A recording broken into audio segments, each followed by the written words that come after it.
¿Qué tal? Saludos, muy buenas noches. Bienvenidos a Vía V. Es lunes 8 de julio. Felipe Criado, muy buenas noches. Muy buenas noches. Bueno, Felipe Criado es director del Instituto de Ciencias del Patrimonio, uno de los arqueólogos más reputados de nuestro país. Participa en proyectos de investigación muy importantes aquí en Galicia, pero también fuera de Galicia. Y hay una excusa para invitarlo esta noche, pero podríamos poner muchas otras, que es la publicación de un libro, Arqueológicas, la razón perdida.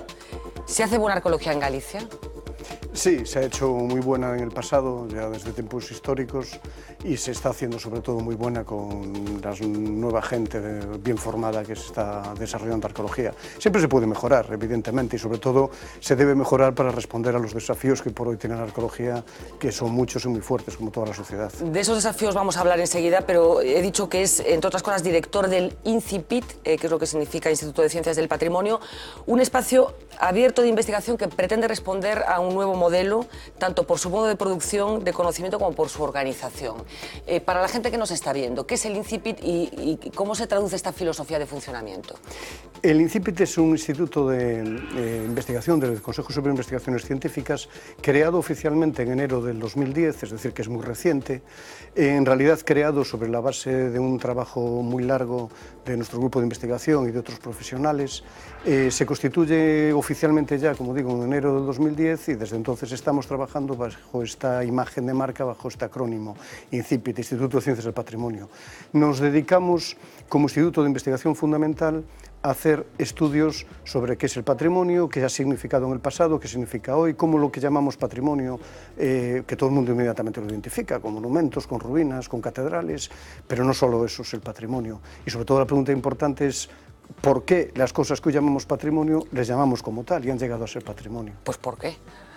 Bueno, pues esencialmente porque con base en lo que significaron en el pasado, han llegado a ser acogidas por las sociedades en el presente, dándoles significaciones especiales y haciendo de ciertos elementos a través de la valoración que la sociedad, que la gente tiene de esos monumentos, pues se le da una significación y se entiende que son sitios que vale la pena conservar, sitios que sirven para construir la identidad, para construir la relación con el mundo de una comunidad, que puede ser desde una parroquia o comunidad de vecinos hasta una sociedad entera. Claro, porque no todo lo antiguo, digamos, merece ser conservado. Como investigadores diríamos que sí, siempre, pero a ver, esto no es sostenible. Si dijéramos que todo lo antiguo tiene que ser conservado, entonces estaríamos cerrándole la puerta al futuro y al presente. Toda sociedad, para bien y para mal, se ha abierto camino en su presente y ha construido el futuro en el que vivimos nosotros sobre los vestigios de las ruinas de su historia anterior o de historias anteriores. Entonces, como investigadores, lo que debemos de aspirar es a identificar lo que hay, a reconocerlo, a documentarlo debidamente y a poder comprender qué sentido tuvo. Pero como investigadores hoy también tenemos que darnos cuenta de que no todo se puede conservar o no se puede conservar de la misma forma, que hay que ser un poco selectivo y que, salvado el principio de la documentación, hay que ser, como digo, muy selectivo a la hora de qué conservamos, qué valorizamos más, qué ruinas ponemos en valor y qué otras cosas, en cambio, incluso no tocamos para evitar que nos alteren. Bueno, supongo que los arqueólogos, desde el punto de vista de una persona que está fuera, podéis tener dos perspectivas. Una, la alimentada por el cine, por la literatura, esa parte como romántica del látigo de Indiana Jones, pero por otra también, esos investigadores que, sobre todo en una época determinada, prohibían hacer cosas como consecuencia de que afectaban al patrimonio. Yo no sé si estás de acuerdo con estas dos perspectivas y probablemente no tiene nada que ver con el trabajo que hacéis, pero ¿existe esta doble visión del arqueólogo? Totalmente. De hecho, está muy bien visto, porque la arqueología, de nuevo, para bien y para mal, nos movemos entre esos dos tópicos. Un tópico romántico que hace que la arqueología sea un producto, un contenido que la gente desea, en el fondo, consumir, enterarse, ver cosas, por supuesto, para empezar, los niños, ¿no?, y la gente joven, pero cualquier clase de edad. Pero por otro lado, al mismo tiempo, nos ha hecho muchísimo daño esta imagen de que los arqueólogos somos los que paralizamos una obra, un desarrollo, y ahí el grandísimo problema, que a lo mejor es que lo hemos tenido los arqueólogos, no es ante todo un problema de la sociedad. Hay que ver hasta qué punto ha sido un problema nuestro, que no hemos sido capaces de trasladar una imagen de nosotros y de nuestro quehacer no problemática, es decir, como los que ponemos el problema para poder hacer algo, sino los que ofrecemos una solución, los que creamos un sentido nuevo, junto con otros especialistas, evidentemente, porque en la arqueología habría que decir que no ocurre nunca sola, sino en el contexto de multidisciplina, ¿no? Exactamente, de integración y colaboración con otras muchas disciplinas. Todos juntos, pues, descubrimos cosas, creamos sentidos nuevos y en ese sentido producimos y aportamos nuevos valores.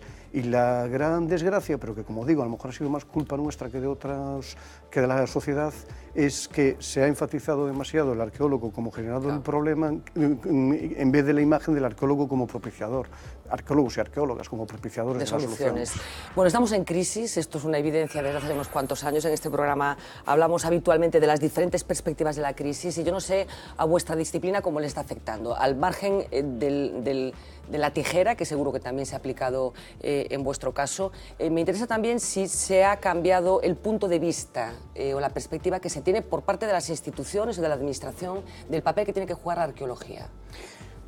Si no te importa, primero me referiré, aunque sea rapidísimamente, a la crisis, porque efectivamente esta crisis económica que golpea a todos los sectores también está golpeando de una forma durísima al ámbito de la arqueología, al ámbito del patrimonio, por dos razones muy distintas. Una que tiene que ver con los problemas de financiación en el mundo de la investigación, que esto termina afectando a la arqueología, pero otro más amplio, porque si la arqueología había conseguido algo importante y muy novedoso dentro del campo de las disciplinas humanísticas en los últimos 25 años, fue ser capaz de crear un colectivo profesional nuevo, dinámico, al margen precisamente del mundo académico, al margen del dar clase en la universidad o hacer una tesis doctoral en un organismo de investigación. Son miles de personas los que en los últimos 25 años se incorporaron al mercado de trabajo arqueológico precisamente para responder a las demandas que el tirón inmobiliario, que el tirón de obras públicas, el tirón de inversión pública, de creación de infraestructuras, generaba al ser obras que por su naturaleza de afección al territorio afectaban al patrimonio. Necesitaban a alguien que determinara lo que había. Claro, y eso dio lugar a una creación de múltiples empresas, autónomos, una efervescencia profesional. ¿Pero una burbuja paralela a la inmobiliaria en vuestro sector? No, yo no diría que fuese una burbuja. La burbuja fue la inmobiliaria y fue la burbuja financiera y fue esta burbuja que nos ha explotado y todas las otras actividades que realizaban su trabajo al abrigo de este desarrollo, pues lo hemos terminado sufriendo. Entonces, efectivamente, la situación de la arqueología profesional en este momento en Galicia, en España y en Europa, no nos olvidemos, porque todos hablamos de la crisis y además yo creo que en gran medida está con un cierto complejo de culpabilidad como españoles, como gallegos, porque lo que hemos hecho, sí, seguramente hemos cometido muchos excesos y nuestros políticos han cometido muchos excesos en el pasado, pero la crisis que está ocurriendo está golpeando a toda Europa y el mercado arqueológico, en la actividad arqueológica es importantísimo. Por ejemplo, en las universidades inglesas, en las facultades de arqueología, en las universidades inglesas, la matrícula desde el 2008 ha caído hasta más de un 50% en las facultades de arqueología, precisamente porque la gente antes apostaba a una salida profesional posible que hoy no hay. El impacto de la crisis en el sector profesional de arqueología es demoledora. Han cerrado docenas de empresas, cientos de trabajadores. Claro, hablamos de un sector que en España a lo mejor pudo, según nuestros propios estudios, pudo llegar a ocupar hasta 6.000 personas. 6.000 arqueólogos y después muchas otras personas derivadas, técnicos, peones de trabajo, de excavación, etcétera. Una grandísima parte de ellos hoy no tienen realmente... Y eso es que para Galicia también, supongo que esto ocurre también en Galicia. La situación de nuestros compañeros trabajando en el sector profesional es en este sentido muy fuerte. ¿Y qué consecuencias va a tener esto para el futuro? Porque estamos hablando de ese bajón en estos momentos, ese retraimiento de la matrícula que antes apuntabas en facultades de fuera, pero esto supongo que esa pérdida de masa crítica de gente que se dedica a esto tendrá unas consecuencias inmediatas, lógicas, pero también a medio y largo plazo, supongo. Esto depende de la perspectiva con la que lo viéramos. Si lo vemos desde una perspectiva muy pesimista o dramática, que a mí no me gusta verlo, yo creo que hay que mantener un punto de entusiasmo y de convicción para comprender lo que está ocurriendo y reaccionar frente a eso y transformar las condiciones que te vienen dadas. Pero si lo viéramos de una forma muy dramática, podríamos decir que el efecto que va a tener esto es que algo que creímos que había venido aquí para quedarse, que era el desarrollo de un sector profesional en arqueología, podría pasar a ser flor de un día. Y una moda de un cierto momento en el trabajo arqueológico y que se ha roto como se han roto otro tipo de dinámicas. Si lo vemos desde un punto de vista un poco más, no diré optimista ni positivo, sino más transformativo, lo que esto tendría que ser es realmente un acicate para pensar qué hemos hecho mal, por qué han pasado las cosas que han pasado, qué han hecho mal otros y por qué no supimos convencer a quien teníamos que haber convencido de lo contrario, cuáles son las condiciones objetivas en las que realizamos nuestro trabajo, cómo están cambiando las cosas en nuestro entorno en todos los sentidos, es decir, hacia qué sociedad vamos. Es decir, el arqueólogo, el profesional del patrimonio, como cualquier ciudadano en este momento se tiene que preguntar hacia dónde vamos y intentando modular una respuesta, aunque sea provisional, aunque sea errónea a eso, pensar cómo vamos a cambiar. La arqueología y en general el trabajo en el patrimonio tiene clarísimamente unos horizontes, unos desafíos muy fuertes de cambio en el futuro inmediato.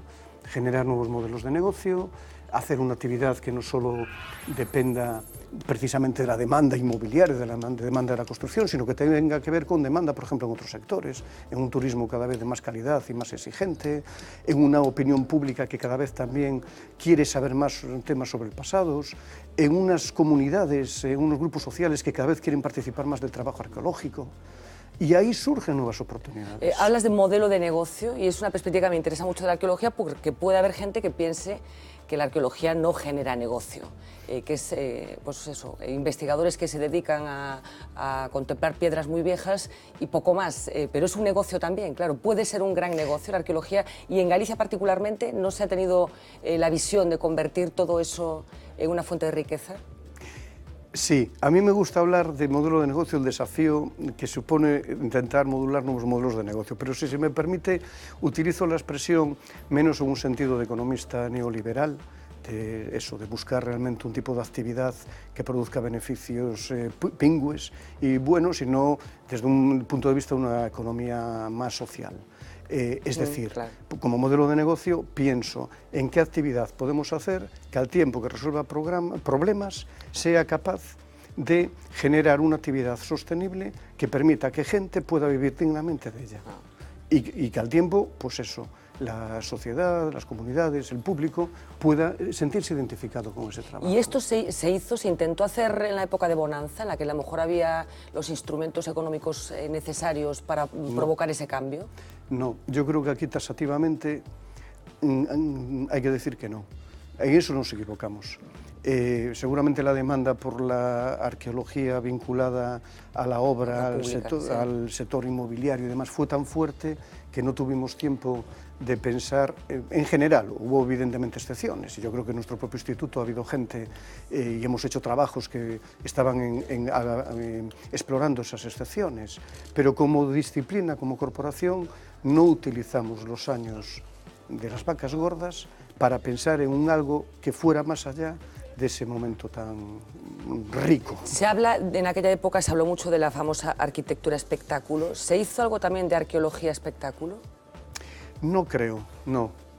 No, a lo mejor alguien de una forma un poquito frívola podría decir que ciertos emprendimientos arqueológicos, ciertos proyectos de puesta en valor de sitios, de creación de grandes infraestructuras, fueron lo equivalente a la arqueología espectáculo.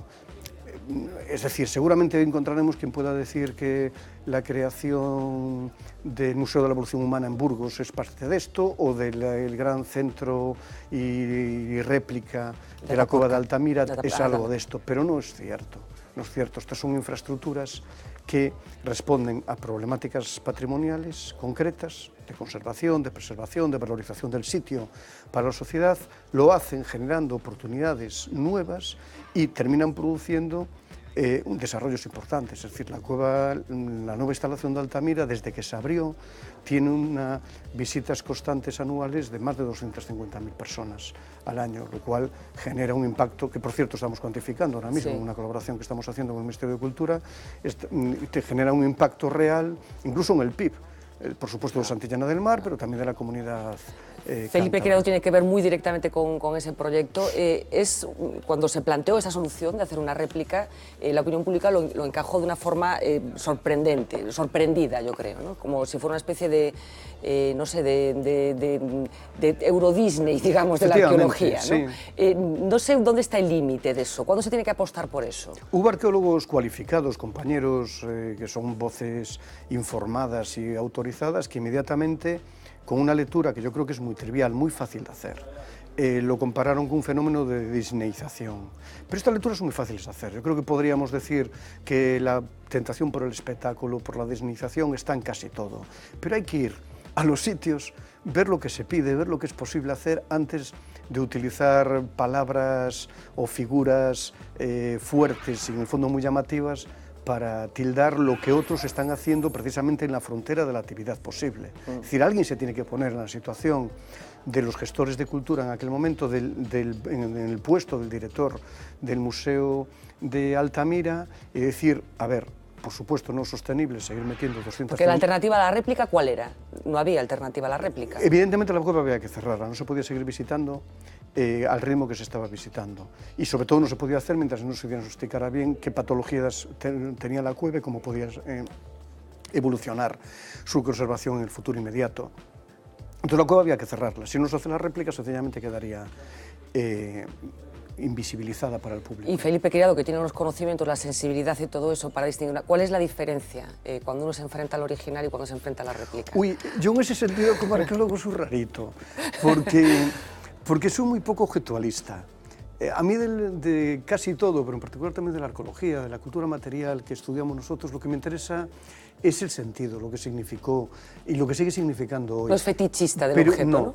Pero el objeto en sí, no, yo no he sentido, creo que tengo que decir, y seguramente a lo mejor parte del público no lo entienda o le sorprenda esta confesión, pero que tengo que decir que honestamente no me he emocionado nunca en ningún yacimiento o resto arqueológico. Me han emocionado otras cosas, me ha emocionado, por ejemplo, la reacción del público, de las comunidades a la hora de preservar un yacimiento arqueológico, el grado de identificación que tienen con ello, lo que te cuentan, las tradiciones, por ejemplo, que te cuentan, todavía en Galicia muy vivas, o en sitios que estudiamos como el desierto de Atacama, lo que te cuenta la comunidad y cómo viven, y para ellos, de hecho, tanto viven que para ellos un yacimiento arqueológico es un elemento vivo. Está personificado. Incluso la capacidad que pueda tener esos restos de modificar para bien a la comunidad, ¿no? Exactamente. Entonces, eso me emociona. Es decir, me emociona, por ejemplo, en Galicia el proyecto que nosotros tuvimos la gran suerte de colaborar con él de Castrolandín, ¿sí? De la puesta en marcha de un yacimiento castreño en Cuntis, donde la comunidad propietaria de las tierras en la que estaba ese yacimiento, una vez que hacen una deforestación, cortan el pino que había allí, conscientes de que no podían volver a plantar pino porque era un yacimiento que había que proteger, se ponen a recorrer a diferentes grupos de investigación públicos en Galicia, diciéndoles, nosotros tenemos un castro, no podemos plantar madera, no va a producir nada, ¿qué podemos hacer con él? Estaban dispuestos a hacerlo todo, y lo hicieron. Tuvieron, en un proyecto que se inicia en el año 2004, antes, tuvieron la visión y la capacidad de ser capaz de crear una fundación, entre todos ellos, hacer una cesión del uso del suelo del yacimiento a esa fundación, buscar financiación, nosotros colaboramos con ellos de forma altruista, buscar financiación para hacer la excavación del sitio, recuperar las tradiciones que estaban vinculadas a ese sitio, de irlo a visitar. Eso me emociona estar allí cuando a veces acompaño a gente a verla y ver que de repente en un sitio que no estamos hablando de Baroña, no estamos hablando de Santa Trega, no estamos hablando de San Cibrán de Las, la gente va a pasear por allí como la gente de Coruña salía a pasear por los cantones. La teoría del autoodio no se cumple en este caso, ¿no? No, efectivamente. Yo creo que eso es realmente lo más emocionante, es decir, los procesos sociales que tienen que ver Pero con la arqueología. Pero no me creo, Felipe, que haya habido momentos concretos de tu carrera profesional en la que te hayas encontrado con un hallazgo determinado que te haya producido cierta emoción, no me creo, ¿no? No, no hay ningún hito me han producido emoción. En tus horas de excavación en las que haya aparecido algo, que encajara con algo y que te produjera algo. Bueno, yo por desgracia ya directamente hace mucho tiempo que no excavo. Sí. Es que tienen la posibilidad de excavar otros muchos compañeros y me tengo que dedicar a otras cosas. A mí me ha emocionado, como yo creo que le emociona al investigador, al artista, que está escribiendo o pintando, haciendo algo, mi padre, ¿no? Pues esa emoción la conozco bien, por ser hijo de quien soy, un pintor gallego muy conocido, cuyo nombre llevo, ¿no? Felipe Criado, efectivamente. Entonces lo que me emociona es cuando la búsqueda que haces te conduce a algo, que a veces puede ser una pieza, pero esa pieza, si te está emocionando, es por el sentido que te está transmitiendo, porque te permite, por ejemplo, comprender qué sentido tuvo la emergencia de la primera arquitectura monumental, porque de repente, de no haber monumentos, arquitectura monumental, durante miles de años, la humanidad vivió millones de años en arquitectura monumental, y de repente, en un cierto momento, la gente empieza a hacer monumentos. Cuando descubres, te asomas, al final nunca sabemos realmente la verdad arqueológica. Cuanto más remotos vamos en nuestra inspección hacia el pasado, más hipotéticas son nuestras búsquedas. Pero cuando generas una una hipótesis razonable que te explica eso, eso sí que te produce emoción. Y cuando eso es incorporado, apropiado, por una gente que lo pone, lo verbaliza con sus propias palabras y lo utiliza para sus dinámicas sociales, todavía te produce mucha más emoción, honestamente.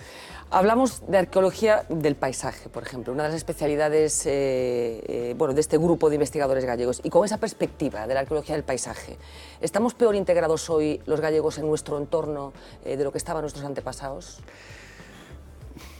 No por ser gallego te respondo diciendo sí, no a muchas cosas, sino porque creo que hay que aportar puntos de vista, que por cierto, que los gallegos dentro de nuestro posibilismo somos a veces mucho más capaces de aplicar.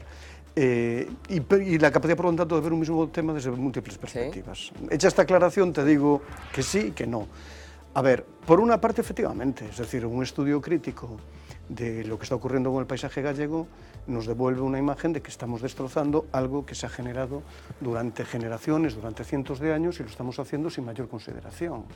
Pero por otra parte, si algo nos enseña la historia, es que en la historia nunca puedes explicar el presente en términos de una enmienda al pasado o en términos de una superación del pasado. Cada sociedad vive su historia, vive su presente, y tenemos el derecho de no ser comparados con sociedades, con comunidades que hicieron cosas distintas o harán cosas diferentes, dadas las condiciones objetivas en las que se mueven.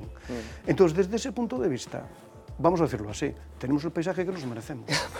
No sé si preocuparnos claro esa conclusión. Creo que es muy preocupante, pero yo no esencializaría esa conclusión diciendo que los castreños, los agentes medievales, eran capaces de mantener su equilibrio con el entorno, porque en el fondo el equilibrio que produjeron significaba una ruptura o una cierta violencia sobre el entorno que previamente les venía dado.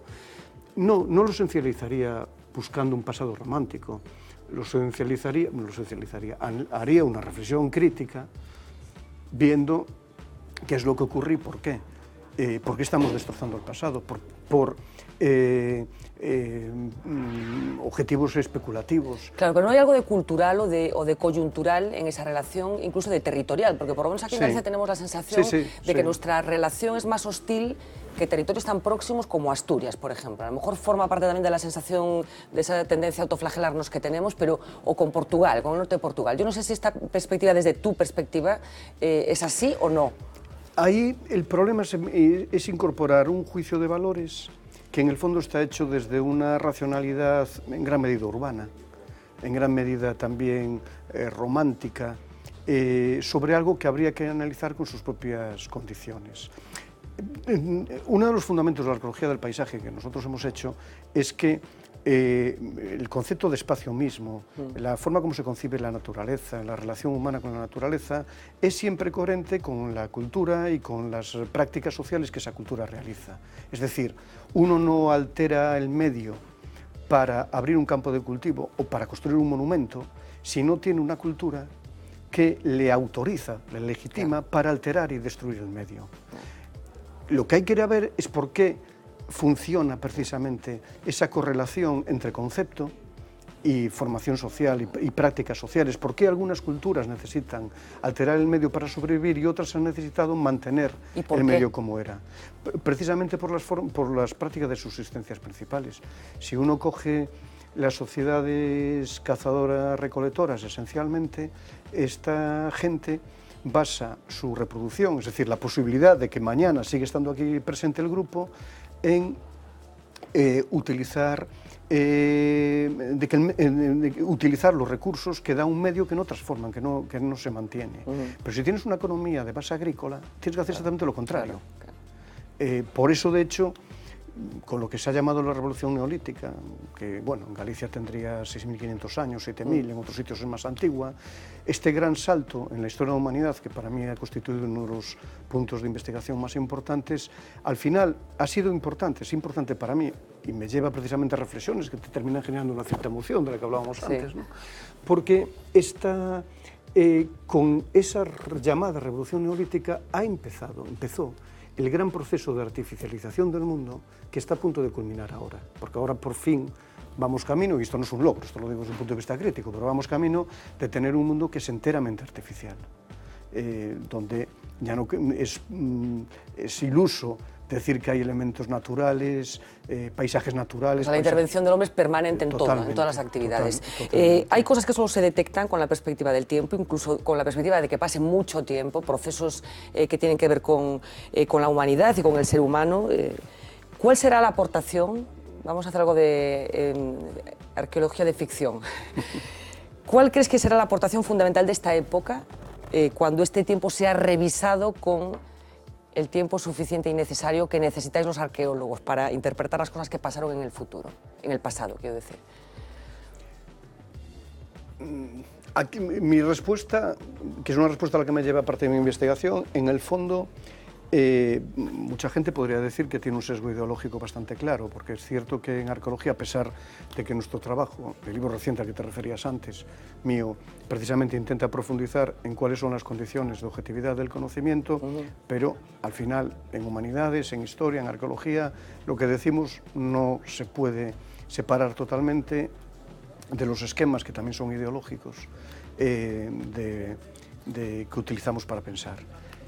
Mi conclusión en ese sentido es que lo que el futuro va a ver sobre nuestro presente es precisamente un momento de artificialización masiva del mundo determinada por la ampliación y la generalización de formas de jerarquización social que se basan sistemáticamente en la explotación de la tierra, en la explotación del suelo, en la explotación de la naturaleza, pero también en la explotación de unos seres humanos por otros pocos seres humanos. O sea, que vamos a peor. No. Desde una perspectiva ideológica incluso, que está muy bien, claro. No necesariamente, no. En términos, hay que evitar un pesimismo histórico a pesar de lo que he dicho, porque seguramente el mero hecho de que dentro de X generaciones alguien pueda hacer esta lectura sobre nuestro presente, posiblemente querrá decir que están mejor, por lo menos desde el punto de vista crítico, están mejor posicionados que nosotros.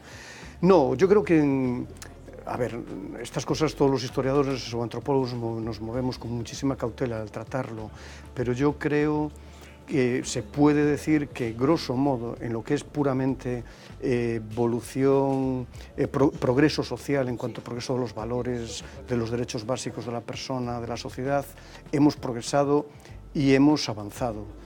La sociedad de hoy, con claridad, a pesar de los grandísimos problemas que tenemos, la sociedad de hoy es una sociedad más vivible que la sociedad de los guerreros castreños de la Edad del Hierro, que la sociedad incluso del siglo de oro español, ¿no? Donde salir a la calle en Madrid era peligroso, o la romana, que era una sociedad súper violenta. Esto ocurre. También es cierto que a lo mejor esto es una respuesta que podríamos haber dado con más claridad hace 4 o 5 años. Hoy, cuando estamos deconstruyendo el estado del bienestar y el sistema de valores y de cautelas que nos han traído hasta aquí, casi uno tiene que pensar, bueno, es posible que haya marcha atrás en esto que pensamos que era un modelo para el resto del mundo, que era el modelo de sociedad de bienestar europeo, y que ahora lo que se nos está diciendo es que no sirve ni siquiera para Europa, por lo tanto tampoco sirve para el resto del mundo. Hablamos de futuro, de perspectivas de futuro, pero si miramos hacia el pasado, ¿cuál es para Felipe Criado la época más sorprendente de las que han pasado por este globo que es la Tierra, y particularmente aquí en Galicia? Uy, esto sí que es una respuesta que no puedo dar sin aquellas cosas que a mí me han emocionado. Y sería interesante a lo mejor que alguien dijese, bueno, porque a este hombre le emocionan estas cosas y no otras. Para mí, por ejemplo, pero no es original, ya lo he dicho, para mí un problema importantísimo es el problema del origen de la arquitectura monumental. Porque ahí cambian muchas cosas. En el fondo lo que sobre todo cambia es una sociedad, un género humano que durante, de hecho, millones de años no había alterado sustantivamente el mundo, no había intentado provocar una alteración constante y para siempre del mundo, y de repente con el inicio de la arquitectura monumental eso ocurre, porque el monumento se basa en eso, en construir algo que antes no existía y que se mantenga para siempre. Con lo cual, acompañando a la aparición de la arquitectura monumental, aparece la explotación sistemática del entorno. ¿Pero hay un acto de soberbia ahí en el ser humano de repente? Sí, pero que a lo mejor otras posiciones más humanistas se entenderían precisamente como el acto donde el humano se identifica con toda su capacidad frente al mundo. Yo creo que este es el problema, vaya, es decir, los humanos evidentemente somos seres racionales, pero que no deberíamos en ningún momento caer en la tentación de considerarnos que estamos en la cúspide de la cadena trófica, no. Hay que hacer ciencia desde un punto de vista ideológico y tenéis discusiones los científicos por esta perspectiva, por una perspectiva ideológica de la investigación. A ver, la ciencia hay que hacerla intentando dejar la ideología fuera, antes y después. La ciencia hay que hacerla, a ver, esto nos lleva a la propia definición de ciencia, que es complicada. Y sobre todo es complicado cuando nos bajamos al mundo de las humanidades, donde buena parte de los especialistas en humanidades empezarían por decir, incluso hacer bandera, es que nosotros no somos científicos. Esto ha llevado a mucha gente, por ejemplo, a inventarse directamente el pasado y a decir que es bueno cualquier cosa que yo diga sobre el pasado, porque total, como es imposible saber lo que fue cierto, no, esto no es la vía. La vía en ciencia, yo defiendo muy a fondo un modelo básico, también muy limitado, de ciencia, que creo que es aplicable en ciencias duras, físicas, naturales, pero también en humanidades, en ciencias humanas, en arqueología, en antropología, que es acumular datos lo más objetivamente construidos posibles, con las metodologías más avanzadas, más plurales y diversas que tengamos, comparar esos datos con los modelos teóricos, con los modelos interpretativos que tenemos y a partir de ahí sacar hipótesis de trabajo que pueden ser más o menos ciertas, viables según el contexto en el que los leemos. Ese proceso debería de ser lo más ajeno posible a la ideología. La ideología está antes o viene después, es decir, de cómo cogemos eso para hacer lecturas como las que yo en este momento, en algún momento me he arriesgado a hacer, que quisiera resaltar efectivamente que son lecturas que tienen un componente más ético, más social, más político. Claro, pero no diría ideológico, diría político. Sigamos por ahí, por ese camino del debate ético. El papel que tienen que jugar, que tenéis que jugar los científicos en este momento, yo no sé si tiene que ser un papel más beligerante del que habéis adoptado, porque efectivamente se habla mucho de lo que está pasando con la ciencia, de qué futuro nos espera como país y como continente como consecuencia de lo que está pasando con la ciencia, pero mi pregunta es si tendría que haber una especie de quinta columna más beligerante con las decisiones que se están tomando por parte de la clase política. De nuevo tiene dos dimensiones. Yo tengo confianza en que buena parte de los investigadores de todas las disciplinas, cada uno en su ámbito, están precisamente explorando las condiciones de producción de la realidad que hoy tenemos y de las condiciones de producción de la realidad que pueda llegar pasado mañana, es decir, inventando cosas nuevas. En cualquier ámbito de la ciencia que cojamos, por supuesto la ciencia social, que constantemente tiene sentido precisamente como una revisión crítica de lo que nos es dado en el presente, ¿no?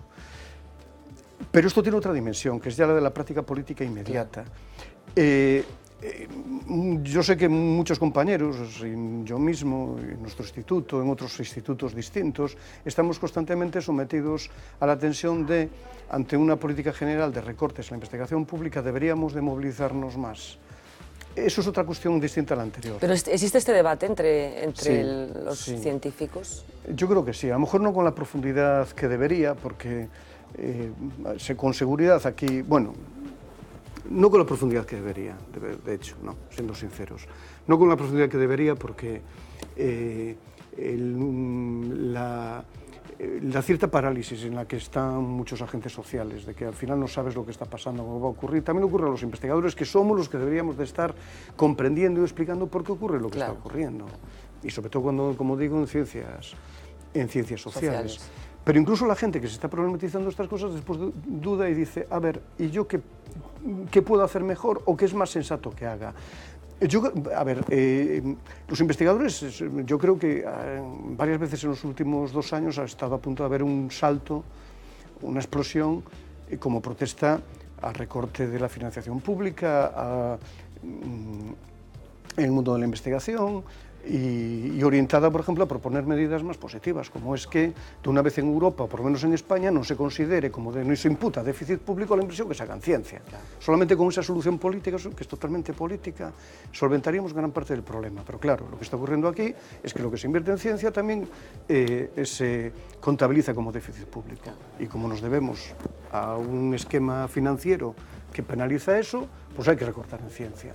Frente a eso, muchas veces, yo creo que he estado a punto de haber ciertos saltos, pero al final el investigador también sabe que los problemas sociales importantes son nuestros 6 millones de parados y otros problemas, las familias a las que ahora esos son los inmediatos, probablemente los otros tengan una perspectiva más a medio plazo. Evidente, y aunque los investigadores sabemos que lo que hacemos hoy, nosotros mismos, por ejemplo, en arqueología y patrimonio, sabemos ciertamente que con inversiones mínimas, nada comparables, por ejemplo, a la que es necesaria para sacar un nuevo medicamento al mercado, podríamos generar... Es que el ejemplo está muy bien puesto, efectivamente. Bueno, está muy bien puesto porque hasta donde yo sé, el dinero medio que cuesta sacar un nuevo medicamento al mercado es una inversión que supera con creces, casi un 25%, la financiación que el CSIC, el organismo público de investigación mayor que hay en España, llegó a tener en los mejores años, en el 2007.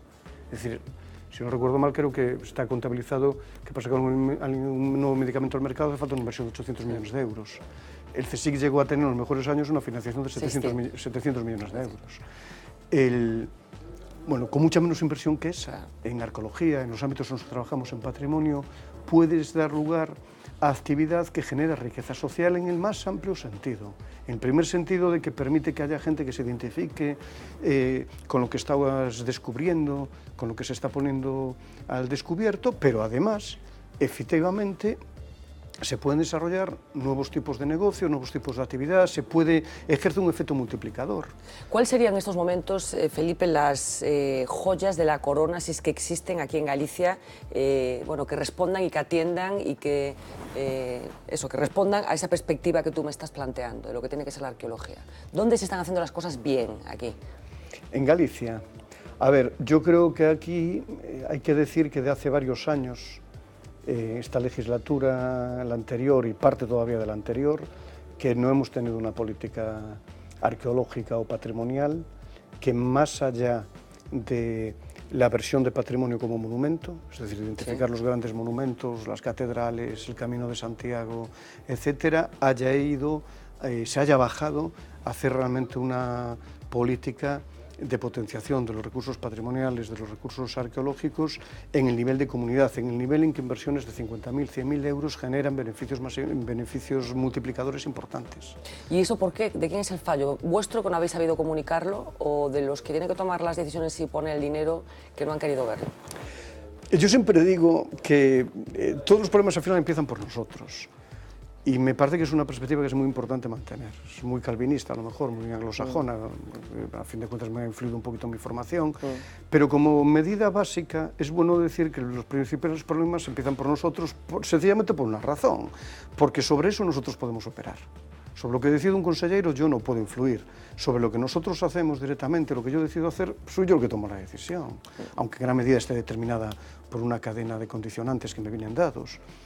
Entonces, sí que seguramente los arqueólogos, el sector del patrimonio, no hemos sido capaces de buscar nuevas fuentes de valor, de demostraciones de valor, distintas, respondiendo a demandas que había. Hoy clarísimamente hay una demanda de participación pública en el patrimonio muy fuerte que todavía no está realmente reconocida y normalizada en la administración del patrimonio. Lo que pasa es que al final, probablemente uno de los grandes pelotazos, si tiene un buen sentido esa palabra, del turismo, por ejemplo, en Galicia en los últimos años ha sido un monumento, que es la Catedral de Santiago, y creo que hay otro que es el segundo en visitas, o el primero en segundo, que es el Castro de Santa Trega, creo que es así, ¿no? Sí. Es decir, que al final claro, sí que funcionan como generadores de riqueza, incluso de la sí, riqueza más evidente, más contante y sonante, ¿no? Sí, y por ejemplo, bueno, la Catedral se ha beneficiado de una política que ha cambiado para bien, por sus ciertos problemas, pero ha cambiado para bien la situación de la catedral hace tiempo. Pero el Trega, que es el segundo o el tercer sitio más visitado de Galicia, que es un yacimiento con muchísimas evocaciones y además en un paraje geográfico, natural increíble, que es en sí mismo un reclamo, lleva años, yo no sé cuántos, pero a lo mejor 20 años sin recibir una inversión real, sin hacer realmente... Esto me lo conozco porque el Ayuntamiento de Guardia recientemente nos pidió a ver qué podíamos hacer nosotros y les lanzamos varias ideas, pero en el contexto en el que estamos hoy eran todas ideas que pasaban por el crowdfunding, por la acción participativa, porque al final no hay el dinero público mínimo para ejercer esa función de maximizar. ¿Y hay más casos en Galicia tan llamativos como el de Santa Terga que estamos comentando? Sitios que es una pena que no se pueda actuar de una forma... A ver, en Galicia yo creo que hay un caso flagrante que a estas alturas clama al cielo, que es que no se haya culminado debidamente el gran proyecto que fue la creación de la Red do Patrimonio Arqueolóxico de Galicia, que el único centro que está abierto, que es el de Campo Lameiro, esté acosados por problemas constantes de mantenimiento y de viabilidad cuando están haciendo está jugando una función importante, y el otro gran centro que está hecho y terminado, que es el de San Cibrán de Las, no sé cuántos meses lleva abierto sin perspectiva, cuántos meses lleva terminado sin perspectiva alguna de apertura. Pero por otra parte había que reconocer que este proyecto, que en algún momento fue tildado precisamente de pues lo que antes comentabas... Sí, de arqueología espectáculos, sí. Porque eran unas actuaciones singulares sobre ciertos sitios. Lo que hay que recordar es que la filosofía de la Red de Galega do Patrimonio, cuando se concibe entre el año 2001 y 2003, no era esta. Era hacer una gran inversión sobre centros de cabecera llamativos, representativos, que pueden funcionar como polos de atracción y desde ahí dispersar a la gente hacia una red muy amplia de pequeñas intervenciones en diferentes sitios. Eso, yo creo que hoy se puede hacer una lectura crítica de por qué falló. Hay una lectura, hay una historia política seguramente que se puede hacer, de por qué en un cierto momento,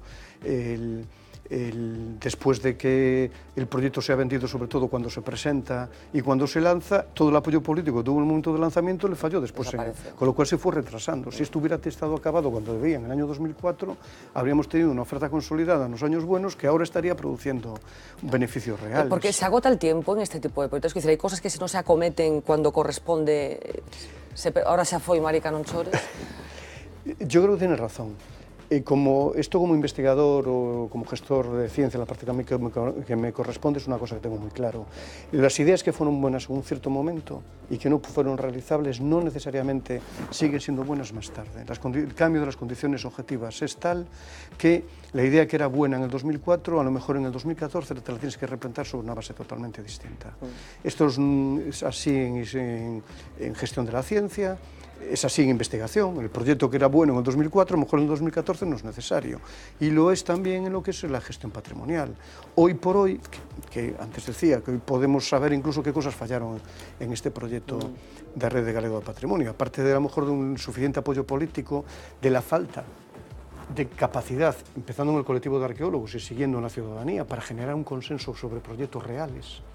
Que más bien alguien se pretende algo, una administración plantea algo y las demás a machacar, ¿no? Esto los gallegos nos lo tenemos que hacer ver en algún momento, ¿no? Me parece, porque no, es demencial la capacidad, siendo como somos posibilistas, emprendedores, la capacidad que tenemos de para dinamitar nuestras propias iniciativas, los ámbitos de valor que surgen, lo que un antropólogo, arqueólogo, maestro mío, años atrás decía, la guadaña igualatoria de las sociedades campesinas. Cuando sale una brizna de trigo que crece más sobre las demás, pasa la guadaña para nivelarlas todas y que crezcan a la misma. Esto nos lo teníamos que hacer mirar, honestamente. Pero al lado de esto, sí que este proyecto hoy sabemos que tuvo un fallo esencial, que fue la no implicación suficiente de las comunidades y de otros agentes sociales. Lo cual significa... A lo mejor tampoco se trabajó para que se implicaran, no se pregunta. No se trabajó, claro. No se valoró, a lo mejor también en esos años, las demandas reales de participación pública. Es que hoy por hoy no solo esto ocurre en arqueología, es muy claro en patrimonio y es muy claro en ciencia en general. Hoy por hoy la demanda de participación pública en la ciencia, en el patrimonio, ha cambiado. Es decir, igual que ha surgido un movimiento como el 15M, que con todo lo que... Sí, que quiere intervenir en la toma de decisiones políticas pues y económicas. Esto está pasando en todos los ámbitos de la realidad, y la ciencia no es extraña a este desarrollo. El público quiere ser algo más que un espectador. Pero eso puede ser un síntoma de madurez del público. Sí, ¿no? sí. Y ahora que hay que caminar bien, ¿no? Supongo. Y a esa madurez deberíamos ser capaces de responder los investigadores, en nuestro caso los arqueólogos, con la madurez suficiente para generar proyectos que permitan precisamente incorporar de una forma creativa, ojo, también sin caer en una mitificación del público por ser el público. Al público muchas veces hay que decirle que lo que estáis planteando no es, y no desde un despotismo ilustrado, sino desde una posición realmente crítica, transformativa, y decirle, mira, lo que estás planteando no tiene mucho sentido. Esto no se supo ver, le falló al arte. Hoy no sería imposible lanzar un proyecto como la Red Galega de Patrimonio o cualquier proyecto de intervención patrimonial sin tomar en cuenta la sociedad implicada. Esto es una cosa, por ejemplo, que nuestros proyectos actuales en Galicia y fuera de Galicia, es decir, ahora mismo están compañeros del Instituto trabajando en Chile, en un proyecto que tenemos en el desierto de Atacama. Sí, sí. No han podido iniciar los trabajos de campo en algunos de los sectores que estaban implicados hasta que la comunidad indígena propietaria detentataria de estos sitios y de la memoria histórica vinculados a ellos no lo ha autorizado, es obvio. Cosa que está muy bien, además, que así sea, ¿no? Sí, porque entonces esa comunidad se incorpora claramente en el proyecto. De hecho, estamos allí por ellos. Son ellos los que vinieron a buscar arqueólogos diciendo, mira, tenemos sitios que creemos que pueden contribuir al desarrollo de nuestras comunidades. Y de nuestra identidad, y de lo que fuimos, de lo que somos, de lo que queremos ser. Y de paso generar valores turísticos, claro, que la gente pueda venir aquí, abrir nuevas líneas de actividad para nuestra gente.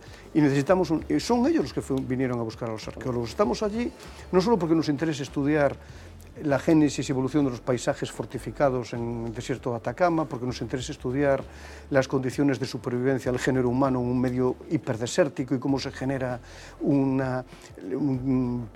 posibilidades de subsistir allí a través de una arquitectura hidráulica de irrigación complejísima, que es alta tecnología para su época. Ese es nuestro objetivo científico, pero no estamos allí al final por esto, estamos porque nos han llamado. O sea, que lo hacemos mejor allí que aquí al final. No, yo creo que aquí la ventaja en nuestro caso, en el caso de nuestro instituto que tiene intervenciones... No me refiero a vosotros en concreto, esa capacidad de trabajar con el entorno, con las comunidades y todo eso. No, pero esto es igual para todos los ámbitos. En nuestro caso es una experiencia real. No, yo creo que trabajamos mejor en cualquier sitio si somos capaces de cruzar las influencias, de haber trabajado en sitios distintos. Esto mismo es la razón que ha llevado a los investigadores durante muchos años a, como parte de su proceso de formación, trabajar una serie de años fuera del sitio en el que te has formado. Esto es siempre enriquecedor. Entonces, nosotros en concreto trabajamos bien en Chile porque tenemos una experiencia muy basada en estas cosas, en Eixón, en Castrolandín, por ejemplo. Pero cuando volvemos aquí nos tenemos que enfrentar a un proyecto como el que de momento no queda en nada, que es la Costa da Guarda, o otras cosas que, por ejemplo, recientemente en esta ciudad nos ha encargado la empresa municipal de aguas, lo enfocamos mejor porque tenemos la experiencia de Chile. Felipe, querido, de verdad, un auténtico placer. Estaríamos horas hablando, o sea que espero tener otra excusa próximamente para volver a invitarte aquí a Vía V a que nos cuentes cosas tan interesantes, de verdad. Muchísimas gracias y enhorabuena por vuestro trabajo. Estaremos pendientes. Muchas gracias a ti, felicidades por el programa. Gracias y buenas noches. Vamos a hacer una pequeña pausa de publicidad. A la vuelta hablaremos de más cosas, de algunas de las que a lo mejor quedan aquí cuando dentro de unos cuantos cientos de años nos analicen. Enseguida volvemos.